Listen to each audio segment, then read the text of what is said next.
biiroon galiiwwanii bulchiinsa magaalaa Finfinnee gabaasa raawwii hojii ji'oota 9 darbanii irratti miidiyaaleef ibsa laatera. Ibsicha kan laatan hoogganaan biirichaa obbo Mulgeetaa Tafarram qindoomina qaamota garaa garaa fi murannoo hojjettoota biirichaan ji'oottan 9 darbanitti galiin birrii biiliyoona 43.1 walitti qabamuu ibsaniiru. Kunis karoora qabamee ol dhibbeentaa 115 raawwachuu kaasu. Akkuma beekamutti bara kana galii walitti qabu kan yaadne karoora qabannee hojjechaa kan turre biiliyoona 48.5 walitti qabuuf karoora baasnee hojjechaa turre. Kana wajjin wal qabatee immoo ji'oottan 9 keessatti biiliyoona 37.3 walitti qabuuf karoora baasnee hojjechaa turre.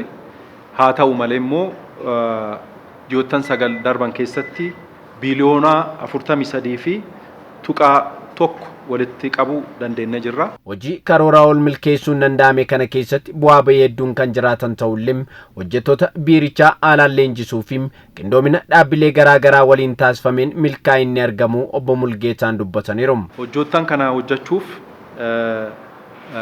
hojii adda addaa hojjechaa turre. Kana keessatti waajjira keenya keessatti humna hojjettoota leenjii kennuu akkuma isaan seera beekanii akka hojjetan gochuuf leenjii adda addaa kennaa turre. Kana wajjin wal qabatee immoo waajjiroota adda addaa wajjin akkasumatti qindoominaan hojii hojjechuu fi hojii akkasii hojjechaa turre. Itti dabalatee immoo seeraan olaantummaa kabajamuun nama hundumaarraa waan eeggamu akka ta'u ni beekama. Kana wajjin wal qabatamee hojii baay'eetu hojjechaa turre. Hojmaata diriirfamee jiru sirnaan hojiirra oolchuu dhabuun fiixaan ba'umsa hojichaaf kanneen gufuu ta'anii fi hojjettoota rakkoolee naamusaa qaban 200 ol irratti tarkaanfiin fudhatamuu hoogganaan biirichaa ibsaniiru. Rakkoowwan seeraan alaa hojjechaa jiran hojjettoota keenya addaan baasne hojjettoota 200 irratti tarkaanfii fudhannee turre. Tarkaanfii adda addaatu irratti fudhatame.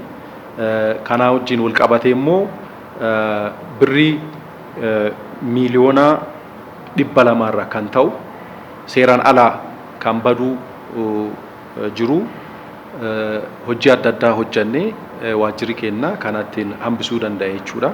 Ji'oottan 9 darban keessatti qofam namoota gibira mootummaa waliin dha'uuf hojjechaa turan hordofuun birrii miiliyoona 200 ol ta'u mootummaaf galii gochuun kan danda'ame yoo ta'u dhimmoota taaksii fi gibiraa ilaalchises hawaasaaf hubannoo laachuun hojiin eegalame kan itti fufu ta'uu dubbataniiru.